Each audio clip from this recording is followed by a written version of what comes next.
Welcome to my channel, Stitch and Style by Nadia, and to another #Friday Sews vlog. Now, as promised, I am going to be sharing with you an exciting hack. But firstly, I just wanted to share with you what I'm wearing today. This is the Kaello top by Closet Core Patterns, and I'm wearing it with a white fray top, which is by Tilly and the Buttons underneath, and with my Gap straight leg jeans. Actually, this is the first time I've worn this top since I made it, so I'm excited to get some wear out of it. I seem to have been wearing darker colours because of the weather and because it's January, so it's been nice to have some light colours to brighten up my day. I said in my last video that I had an exciting hack to share with you.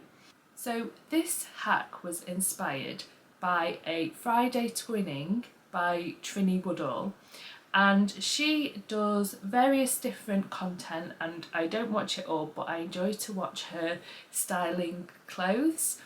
And one of the little episodes that she does is a Friday twinning with her colleague Chloe, and they've got different shaped bodies, they're different ages and different styles, so I enjoy watching them both pick the same piece and style it in their own ways. I was watching and they did a styling video with a jumper and it had a roll neck, and they both styled the roll neck differently. And then at the end of the video, Trinny takes off the roll neck and is left with just a normal crew neck jumper.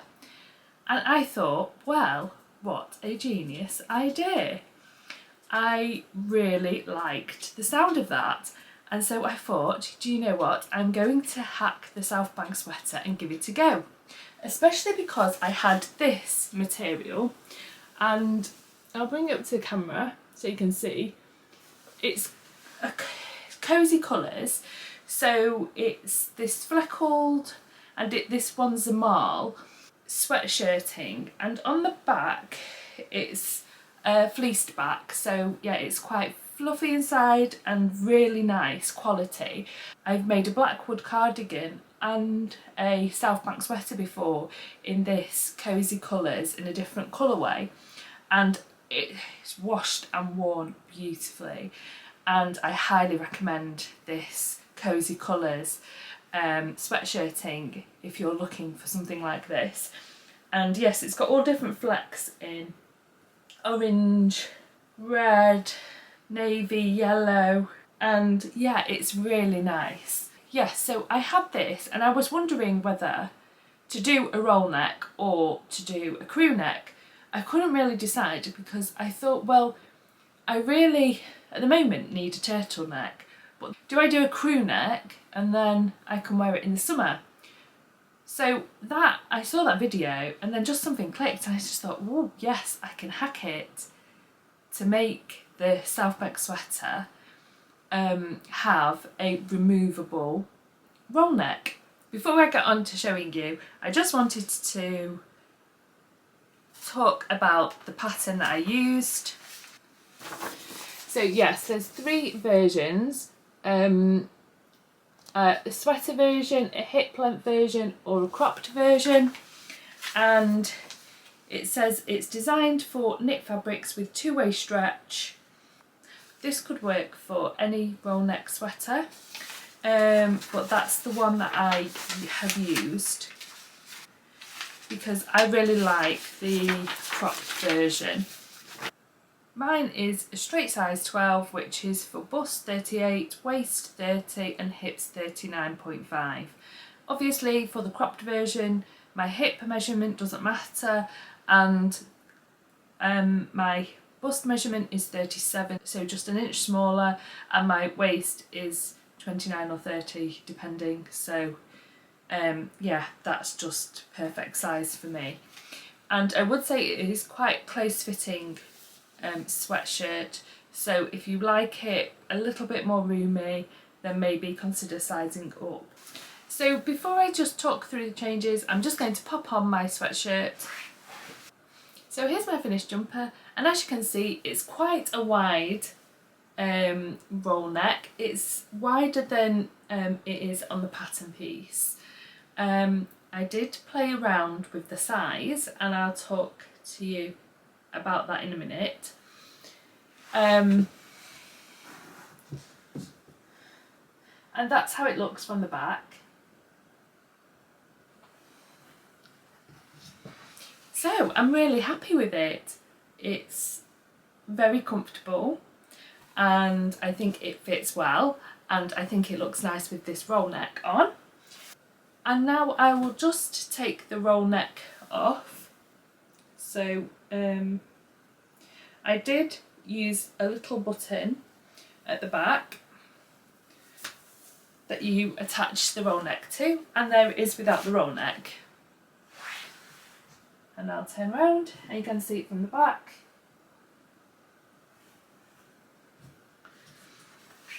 It just allows a little bit more versatility in how you wear the top. So one of the first changes I made to the top, the front and back bodice, was just to take a sliver out. So this is the back bodice, and this is how much I took off the back bodice. So I measured like 1 centimetre away from the normal line, and measured that and drew it with a French curve ruler, and so taking off 1 centimetre, because I didn't want it to sit so high on the neck. I wanted it to look a little bit more crew, but I didn't want to take off too much. I didn't want a gap between the top of the neckband and the roll neck part, so I didn't want to take it too low, but I did want it to kind of sit quite nice with just a normal neckband on. I took off 2.5 centimetres at the front point here, and then as you can see here, this is the bit that I cut off. So it's 2.5 centimetres at the bottom, graded to a 1 centimetre at the top. And obviously then that matched the front and back bodice all lined up on the shoulder seams. I've got those pieces so I can just stick them back on if I want to make a normal version. Then I just drafted my own neckband to go in, and I haven't got the pattern piece. I don't know where it went. I basically made it 6 centimetres deep, and then I measured around the neckline and took off 15%, but actually when I came to sew it together I actually took off a little bit more. So you basically need to make sure you're stretching the neckband around and it's smaller than the neckline, just to make sure that your neckband sits flat. And that's how I did the neckband for that. Now doing the collar was a little bit more complicated. So first of all, I tried just adding 4 centimetres onto the depth of the neckband, just to allow extra room so it drops a bit further down. I didn't actually add on anything to the length, but then when I put it together and tried to make it look right, it just wasn't big enough. I ended up adding on quite a bit, and then when I made that one up, it was a bit too big and it was so floppy it wouldn't stay up. So what I decided to do was cut it off at an angle. This ended up being 13.5 centimetres extra at the top and 10 centimetres at the bottom, and then I've just cut between those lines. So I had a little bit of extra room on one side, and I'll show you how that turned out. So this is exactly how that is, and I have attached a little button at the bottom corner, and I do have a join in the middle, and that's just, the button's just off centre. So that's joined, and I top stitched it down for a bit of a neater finish. Yes, I also have done a little buttonhole at the back here in the centre back. I suppose you could wear this in different ways.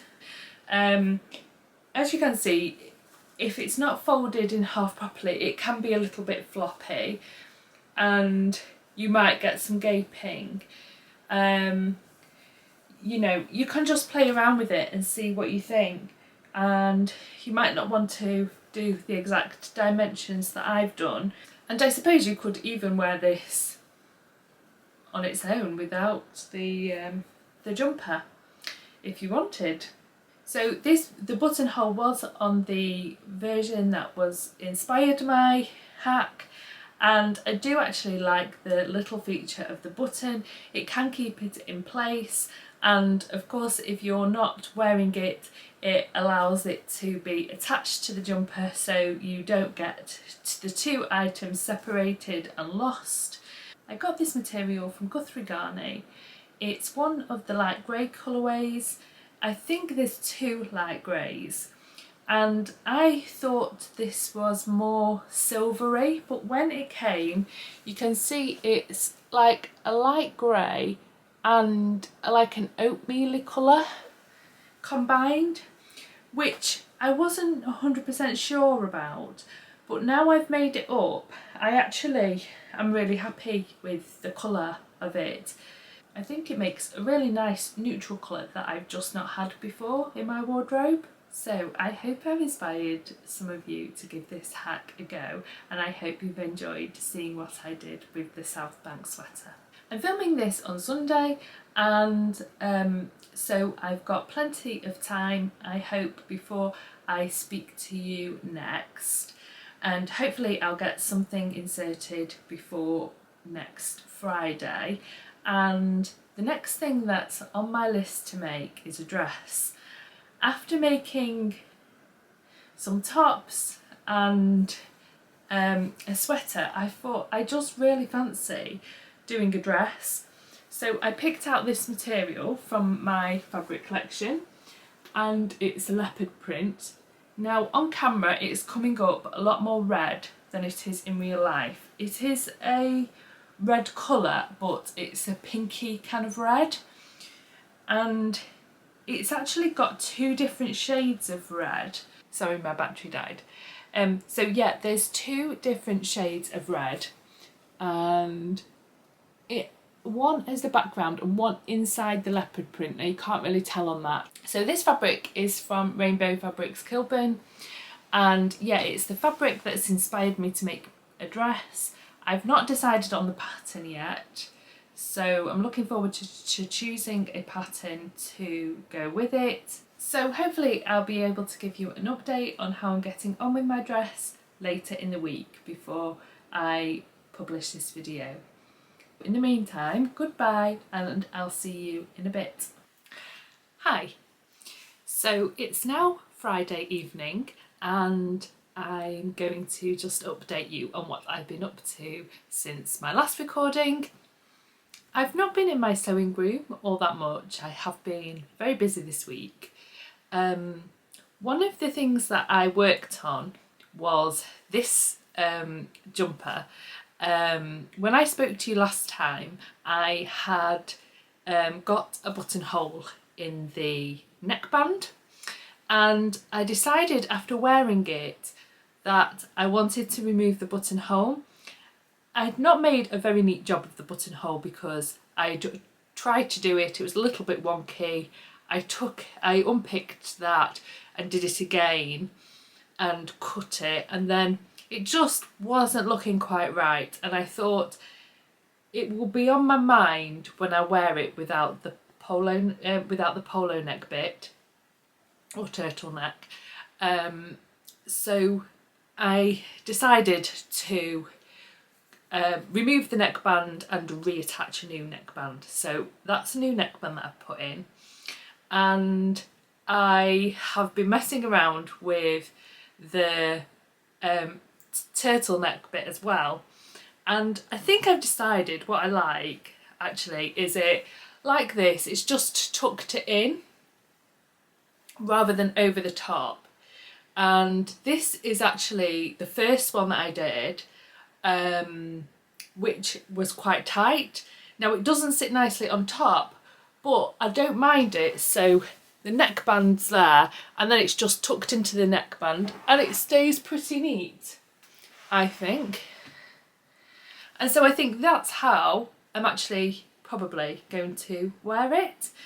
So I've just removed that now, and I think I'm going to try and put together a reel this weekend to show Instagram my make with the removable polo neck. I actually tried to do one already, and it was pretty successful once I'd edited it, but the problem was the lighting. It was just far too dark, so I'm just going to have to refilm it, and hopefully I'll get that up on my Instagram. I wouldn't really recommend following my Instagram because I'm hopeless at taking photos and of myself.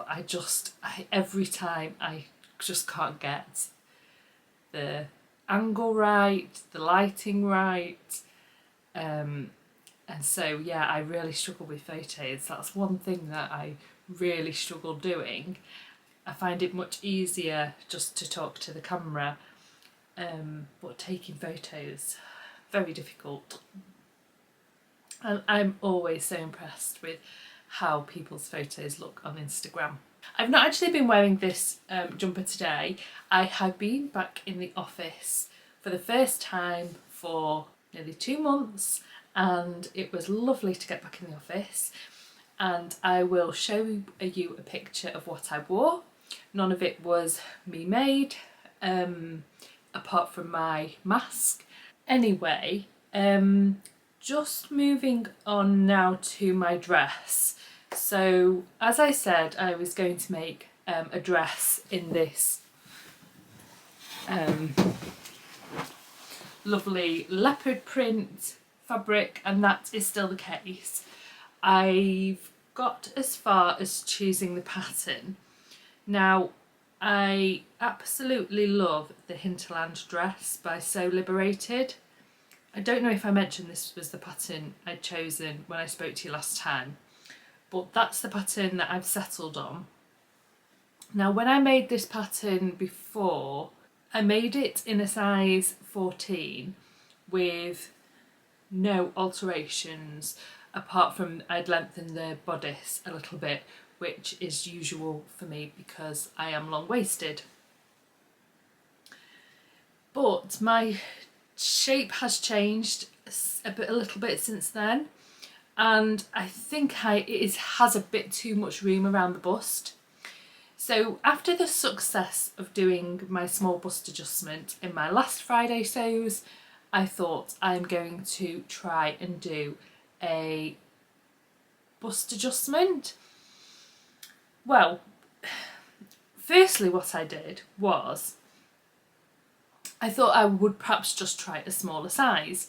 So I got my pattern piece, and then obviously you can still see the size 12 lines because I printed those as well, and I just cut the pattern so it was use the size 12 lines instead of the size 14. And then I thought about doing the small bust adjustment, but on the size 12 the full bust is only half an inch bigger than my full bust, so you would only be taking off 1/4 of an inch off the pattern piece. I did do that. As you can see, there's still a fairly big dart in it, but once I'd done that, I was re-looking at the measurements on the size chart. This pattern is drafted for a dressmaker's C cup, which means that there's 3 inches difference between the full bust measurement and the high bust measurement. So if you take 3 inches off the size 14, which is 39 inches, and the upper bust measurement is 36, which is what my upper bust measurement is.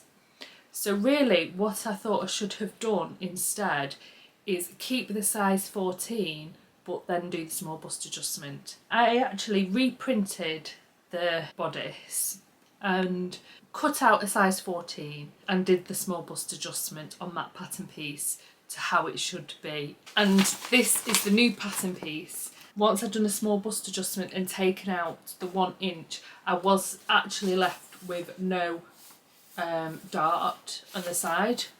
So now I have 2 pattern pieces. One a size 12 with a tiny 1/4 of an inch small bust adjustment, and a size 14 that has a 1 inch small bust adjustment, which has left no dart.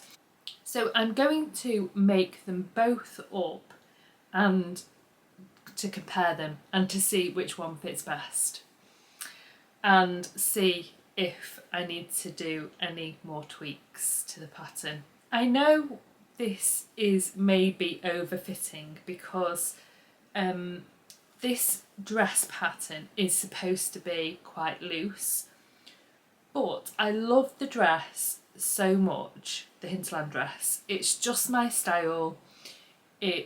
I love the placket version. I love it without a placket. I love that you can have it sleeveless and wear it as a pinafore. I love the short sleeve option. I love the 3/4 sleeve option. I love a gathered waist, and I could hack it, make puff sleeves, do extra ruffles, do whatever I want, and I think it's going to be such a versatile dress to have it so it just fits me nice. And I think that's what I really want to concentrate on this year, just having a few patterns that I really enjoy making, fit with my style, and just make them as best as I can.